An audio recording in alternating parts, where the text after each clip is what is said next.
今天我们要聊一个亚洲最神秘也最奇特的国家，它夹在战火纷飞的区域多年，却奇迹般地保持着永久中立的立场。但同时，它的国内实行着全球最严酷的独裁统治，封闭程度甚至比朝鲜还高。更令人瞠目结舌的是，这个国家的总统不仅自编了一本相当于圣经的国家思想指导书，还大胆修改了历法，把自己的名字和家人名字安插进人民生活的每一天。如此充满矛盾和戏剧性的国家，就是中亚的土库曼斯坦。今天就让我们深入探讨这个被称为亚洲最神奇的国度，看看到底发生了什么故事。土库曼斯坦位于中亚，在地图上看是一大片沙漠和草原为主的土地，面积约49万平方公里，接近中国一个中等省份。然而人口只有区600多万，人烟极其稀少，平均每6-7平方公里才住着一个人，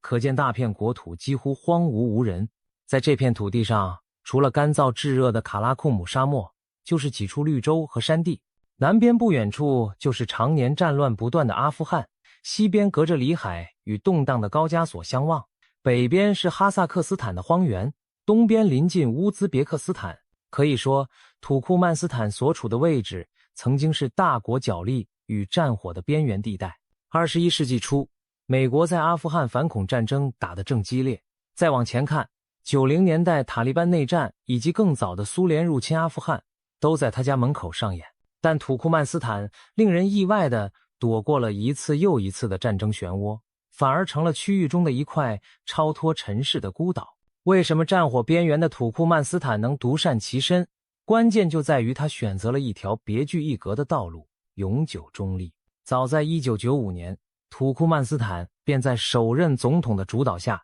向联合国申请获得了永久中立国的国际地位。1995年12月，联合国大会通过决议，正式承认土库曼斯坦的永久中立国身份。所谓永久中立，就是承诺永远不参与他国之间的战争，不结盟任何军事集团，不允许外国军队驻扎，自身也不对外发动战争冲突。土库曼斯坦将中立写入了宪法，视为立国最重要的基石之一。直到今天，它依然是全亚洲唯一一个获得国际承认的永久中立国，也是全世界唯一一个由联合国正式背书永久中立地位的国家。每年的12月12日，土库曼斯坦都作为国家假日来隆重庆祝自己的中立状态。首都阿什哈巴德树立了一座巨大的中立纪念碑，纪念碑顶端是一尊12公尺高的鎏金总统雕像，高高转动着，永远面向太阳。中立纪念碑最初建在市中心，引人注目，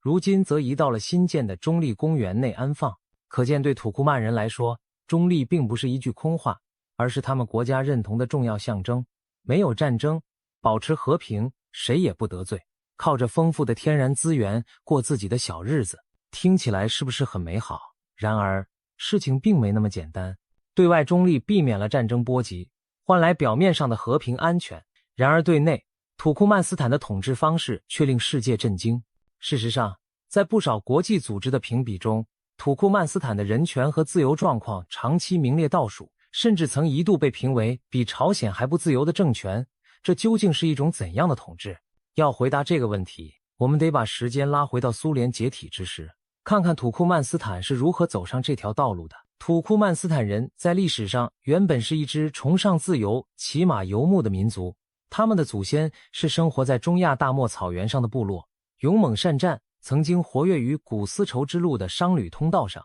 传说中亚的土库曼部族喜欢劫掠过路的商队，甚至将俘获的异族人口当作奴隶贩卖牟利。上千年来，他们和周边帝国之间冲突不断。19世纪时，俄罗斯帝国势力南下中亚，土库曼人曾拼死抵抗，但最终还是在1881年奥古里杰佩战役中惨败，大片领土沦为俄国殖民地。此后，中亚沦为俄罗斯和苏联的统治，长达100多年。苏联时期，土库曼斯坦成为加盟共和国之一，由共产党委员会领导，经济上依赖苏联计划体系，社会相对封闭保守。直到1991年底，苏联解体浪潮席卷，全盘照搬莫斯科指令的中亚各国纷纷宣告独立。土库曼斯坦也是在那时候诞生的新国家，但和邻国不同的是，他的领导人并未更替，依然是原来那位土库曼共产党的第一书记萨帕尔穆拉特尼亚佐夫。尼亚佐夫是苏联末期就掌权土库曼的1号人物。作为土库曼共产党的领导，尼亚佐夫在1985年就出任了土库曼苏维埃社会主义共和国的第一书记，相当于土库曼的最高长官。他本人出身并非军方强人，而是一位受过高等教育的知识分子。他毕业于列宁格勒理工学院，据说拿到了双博士学位。学历这么高的尼亚佐夫，兴趣却不在理工领域，而是对文学哲学情有独钟。他甚至自己写过一本带有哲理色彩的著作，名叫《灵魂之书》。这部书日后大名鼎鼎，几乎成为土库曼国民必读的盛典。我们稍后还会详谈。随着苏联解体，尼亚佐夫顺理成章成为独立后的首任土库曼斯坦总统。他在1990年就已经开始以总统身份实行威权统治。独立之初的土库曼斯坦和许多前苏联国家一样，面临经济转型的阵痛和权力真空的危机。尼亚佐夫凭借在位多年的权势，迅速巩固了个人权力，没有像其他国家那样经历政权更迭，而是一路从苏联时代做到了独立国家的权力顶峰。他采取的统治方式非常简单粗暴，高度集权，加上个人崇拜，把自己塑造成民族的父亲和救星。尼亚佐夫在90年代巩固权力后，干脆在1999年宣布自己为终身总统，也就是无限期执政。从此，土库曼斯坦进入了一人说了算的时代。这位总统到底独裁到什么程度呢？可以说方方面面都让人瞠目。首先最引人注目的是他的个人崇拜。尼亚佐夫热爱把自己的形象到处展示，真的可以说是到处。在他的授意下，全国各地树立了数以千计的总统塑像和肖像。有人统计过，从城市广场到乡村学校，尼亚佐夫总共为自己建立了14000座各式各样的雕像。其中最有名的就是首都阿什哈巴德独立纪念塔顶端那尊巨大的镀金塑像，高高矗立，还能随太阳转动方向。也就是说，无论白天太阳在哪个方位，雕像始终面朝阳光，象征着这位总统像太阳一样照耀土库曼全境。难怪有游客打趣说，在土库曼斯坦旅行，就算身处无人沙漠，也不觉得孤单，因为总会有总统的雕像注视着你。对此，尼亚佐夫还曾经受访时装模作样地表示，见这么多我的像，其实也不是我愿意啊，实在是人民的强烈要求，我只是不辜负民意而已。这种说辞听听也就罢了，恐怕绝大多数人心中都会浮现出一个大写的呸字。除了塑像满天下，尼亚佐夫还极力把自己塑造成民族之父，甚至改名换姓来昭示这一点。他给自己起了一个称号叫土库曼巴西，意思是土库曼人的领袖和父亲。从此，土库曼斯坦境内，大到国家媒体宣传，小到孩子的课本教科书，都称他为伟大的土库曼巴西。为了让全民永远记住他，尼亚佐夫不仅改称呼，连日常生活用语都动了大手脚。不少常用词汇被更换成他的家人或自己的名字，例如直接取消了面包这个词，改用他母亲的名字来称呼面包。也就是说，在尼亚佐夫统治时期，土库曼斯坦人买面包时不能称面包，而是要说买一个某某，某某是他母亲的名字。更夸张的是，他连一年中的月份和星期也全部重新命名。2002年，土库曼斯坦通过法令把12个月份改用民族英雄和总统亲属的名字来命名。例如1月改名为土库曼巴西月，以纪念他自己；4月改为古尔班索尔坦月，纪念他已逝的母亲；9月则直接命名为鲁赫纳玛月，鲁赫纳玛就是他写的那本《灵魂之书》的音译。连星期的叫法也不放过，礼拜六被他改称为鲁赫日，意思是专门用来阅读他那本《灵魂之书》的日子。1周7天，有一天是总统指示大家读他写的书，可见他自我崇拜到了何种程度。既然提到《灵魂之书》，就不得不说说他被吹捧得多神乎其神。尼亚佐夫把这本书奉为国宝和精神支柱，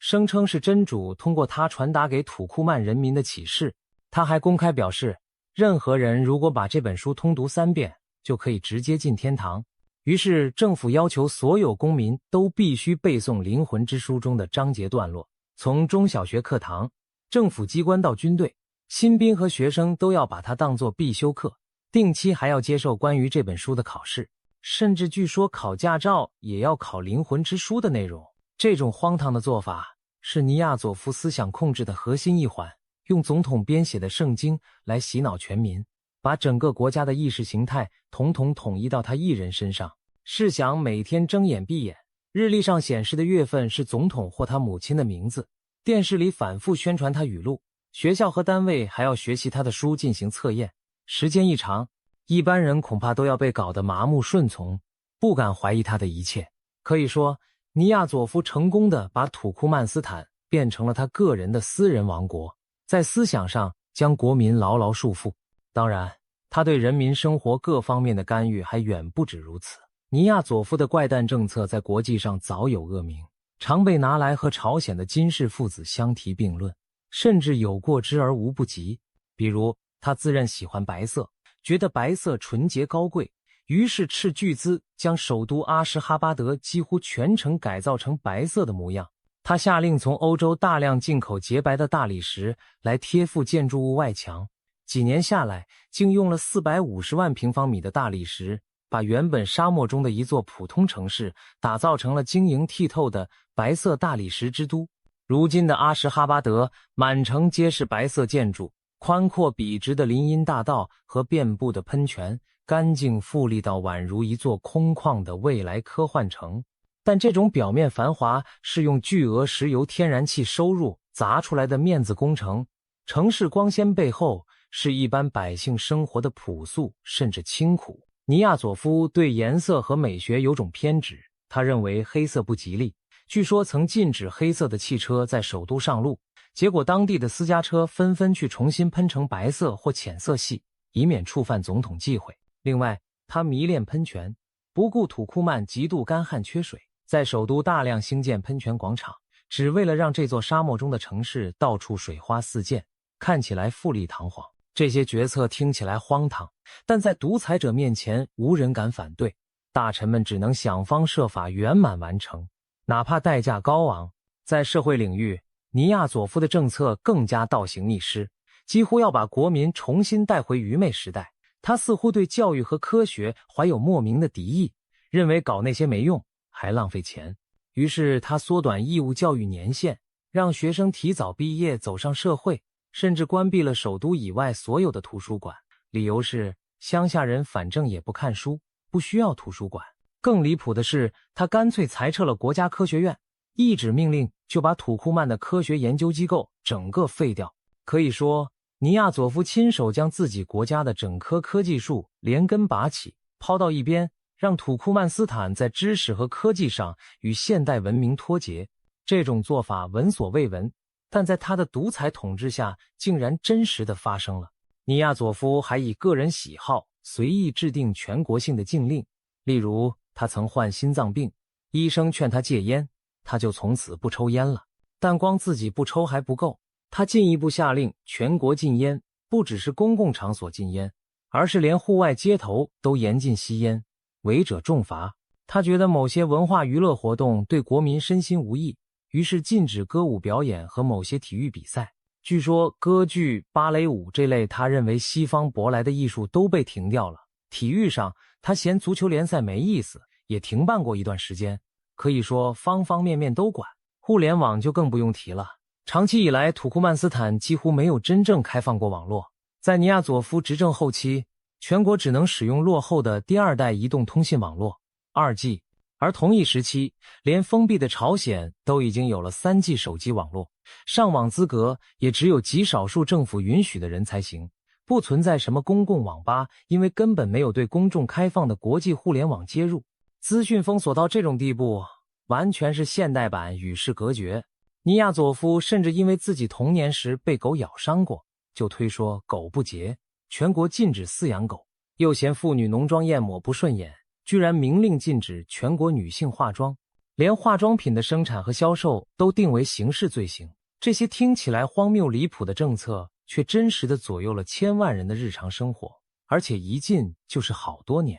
试想在那段岁月里，土库曼斯坦人民生活的世界该有多沉闷封闭，看不到外国的书和资讯，没有文化娱乐活动点缀，女性不能打扮自己，连家里想养条狗作伴都不行，仿佛除了劳动和学习总统语录，人生其他色彩都被剥夺了。就这样，尼亚佐夫用种种奇葩政策把土库曼斯坦带回了前现代时代，变成一个封闭、保守而僵化的社会。他大权独揽15年，从1990年一直统治到2006年底。在他治下，土库曼斯坦与外部世界几乎断绝往来，实行严密的自我封锁。2006年，尼亚佐夫突然因心脏病发作去世，享年66岁。一夜之间，这位土库曼巴西的传奇落下帷幕，全国上下开始惴惴不安。没有了太阳般的领袖，国家将何去何从？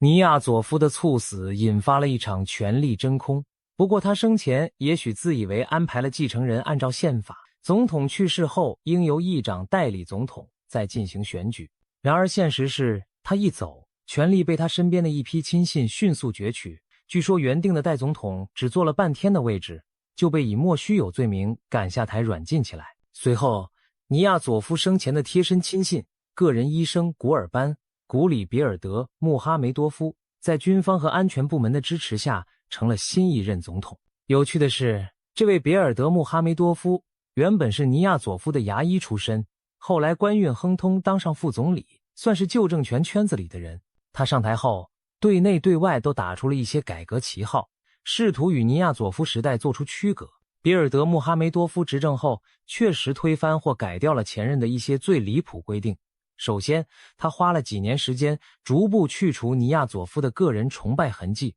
例如把尼亚佐夫留在市中心的那些巨型雕像、肖像统统拆除下架，运到郊外不显眼的地方存放。连原本每天对着太阳转的金色塑像也被拆走了，不过中立纪念碑还保留，只是挪了位置。尼亚佐夫的灵魂之书则不再作为学生考试内容，全国性的强制学习也停止了，取而代之，新总统悄悄推出了几本他自己撰写的书供人学习，虽然力度没那么疯狂，但有样学样，可见这传统没丢。别尔德·穆哈梅多夫还下令恢复一些被前任禁止的东西，比如重新允许饲养宠物狗，甚至为了表达对人类忠实朋友的喜爱，他在首都竖起了一座巨大无比的土库曼牧羊犬金色雕像。这尊高大的金狗雕像耸立在市中心，成为人们茶余饭后议论的新谈资。有人调侃说，土库曼总统就是喜欢金光闪闪的东西，不管人是狗都要镀金。除此之外，他也恢复了高等教育年限，重建了国家科学院，重新允许音乐会和体育比赛，开放了有限的公共网吧供人上网等等。在外交上，新总统也比前任更积极一些，他取消了一些比较奇葩的限制，开始允许外国一些文化事物进入，例如重新开放外国歌剧、音乐演出等。他也出访各国，改善与西方的关系。这些变化让外界一度以为土库曼斯坦可能要开明起来了。然而，别尔德·穆哈梅多夫的改革被认为换汤不换药，他推行的很多政策依旧带有独裁者的任性，只是风格不同于尼亚佐夫。例如，尼亚佐夫喜爱白色大理石，新总统则热衷创造各种世界之最来彰显国威。阿什哈巴德在他的任内创下多项吉尼斯世界纪录，全球密度最高的白色大理石城市是其一，世界最大室内摩天轮是其二，还有世界最大的土库曼地毯、最大的马术、马场等等。他本人也逐渐建立起个人崇拜，被官方媒体称为阿尔卡达格，意为保护者，树立权威。2015年前后，他干脆也为自己树立了一座巨型金像，骑马高举权杖的他的金像被安放在首都新建成的独立纪念公园内，象征权力传承并无变化。只不过相比前任把自己捧成神一样，他的个人宣传调门稍微低一些，讲的是贤明领袖、时代的领导者之类，但本质上，土库曼人民头顶依然高悬着个人独裁的巨影。此外，别尔德·穆哈梅多夫也贯彻了利用天然气财富收买人心的统治术。土库曼斯坦经济严重依赖天然气和石油出口，天然气储量在全球名列第4，庞大的能源出口收入主要掌握在总统和少数权贵手中，但为了维持统治稳定，政府长期对内提供慷慨的补贴福利。例如，多年来土库曼百姓享受免费的水、电、天然气供应，每户每月在合理范围内用多少都不收费，食盐也是免费供应，汽油价格极低，几乎不要钱，医疗和教育也基本由国家承担。可以说，在这片土地上，温饱问题得到了保证，生活成本低得异常。在尼亚佐夫末期，曾经一度出现财政困难，削减过部分福利，但别尔德穆哈梅多夫上任后又恢复了许多补贴。政府用石油钱换取民众不造反，某种程度上起到了效果。许多土库曼老百姓虽然生活不富裕，没有自由，但至少水电气不用愁，基础生活有保障。如果不追求言论自由和政治权利，那么在这样的体制下过日子其实也能凑合。这种养民政策也是土库曼斯坦政权长期稳定的重要原因之一。外交上，新总统别尔德穆哈梅多夫则秉持中立的同时，巧妙地向中俄两大国靠拢。土库曼斯坦与中国的关系尤其密切，中国是其最大的天然气买家和贸易伙伴。2009年，中国和土库曼合建的中亚天然气管道正式通气，源源不断的土库曼斯坦天然气经由这条管道输往中国，这成了土国财政收入的支柱之一。2017年，土库曼还与中国签订协议，将主要气田的开采权几乎独家交给中国企业。除此之外，土库曼的民生和军事领域也越来越倚重中国，首都的新公交车、新机场雷达、新的防空武器等都是中国提供或修建。甚至土库曼总统还特地向中国赠送了传说中的汗血宝马作为友好象征。这汗血马正是土库曼的国宝，学名阿哈尔捷金马，因流汗带红色如血般光泽而得名。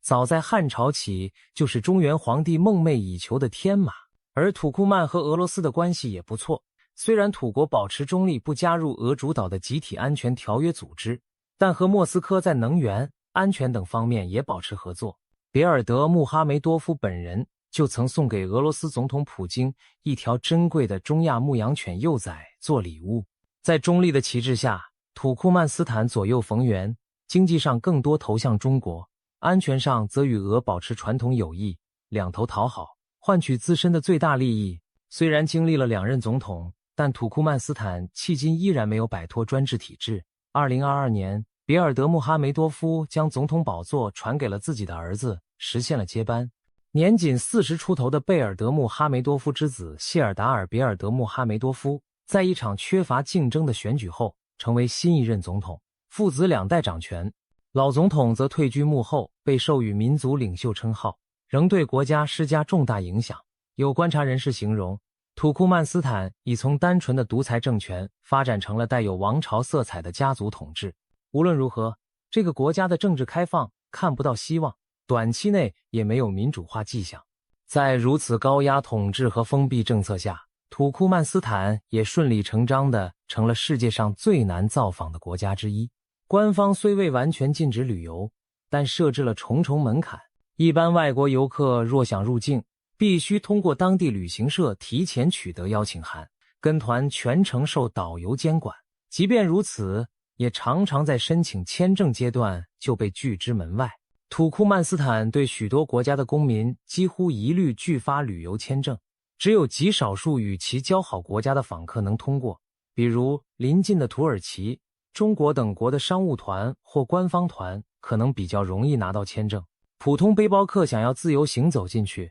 难度之大堪称绝望。反观朝鲜，虽然封闭，但在疫情前每年仍有数以万计的中外旅客参团访问朝鲜，只要遵守规定，其实不难成行。而土库曼斯坦平时1年下来，外国游客可能不到1万人，是全球观光客最少的国家之一。这还包括了相当数量的商务访问和外交人员，真正去旅游的人更是寥寥。换言之，一般人要进入土库曼斯坦，比去朝鲜还要困难。难怪有人把土库曼称作中亚的朝鲜，甚至觉得它比朝鲜还神秘。就算你幸运地踏上土库曼斯坦的土地，也会发现自己仿佛来到了另一个世界。一走出首都国际机场，你看到的是一片雪白宁静的街道，满城白色的大理石建筑在阳光下反射着刺眼的光，街道上一辆辆小汽车也几乎清一色是洁白车身，好像玩具车队在巡行。街上行人稀少，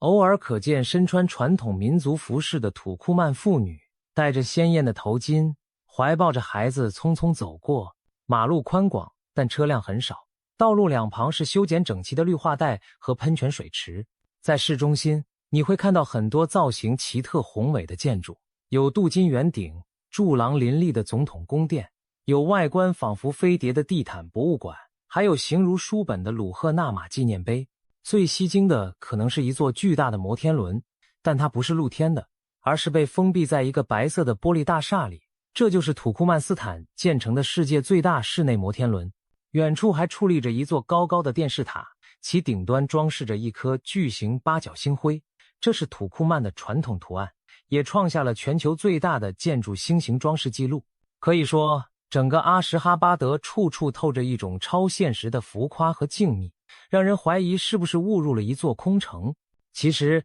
城里住着100万人口，只是政府严格管控街道人流和车流，加上本地人也习惯了足不出户，才导致街面异常冷清。有游客形容阿什哈巴德是白色的梦幻泡影，美则美矣，但看久了让人心底发毛，因为太不真实。离开首都土库曼的其他地方则几乎停留在另一个时代。广阔的乡村沙漠中，人们过着简朴传统的生活。在西北部的卡拉库姆沙漠深处，有一处闻名于世的奇景地狱之门，那是一个直径70公尺的大坑洞，宛如火山口一般，里头却不是岩浆，而是终年燃烧不息的熊熊大火，火光在夜间将天际映成红色，远远望去恍若通往地狱的大门。因此得名，其实这并非自然现象，而是一场人为事故造成的壮观景象。早在1971年，苏联地质队在这里钻探石油时发生了意外，钻井平台压塌了地表，露出一个喷出天然气的巨坑。为了防止大量有毒的甲烷气体外泄，工程师只好点燃坑里涌出的气体，原以为烧个几周就会因气源耗尽而自动熄灭，谁知这火焰一烧就是半个多世纪，直到现在仍在燃烧。土库曼沙漠下蕴藏的天然气之丰富可见一斑，每天喷出的气体让大火长明不灭，却也白白损失掉宝贵资源。有估计认为这口大火坑烧掉的天然气已价值数百亿美元。2010年，比尔德穆哈梅多夫总统曾亲赴现场视察，下令设法扑灭这地狱之门，以免继续浪费资源。然而说起来容易，做起来难。庞大的火坑高温炙热，人根本无法靠近，想要彻底封住气源熄灭火焰需要投入巨大成本。最后这道命令不了了之，地狱之门依然日夜燃烧，倒成了少数前来土库曼斯坦观光的旅客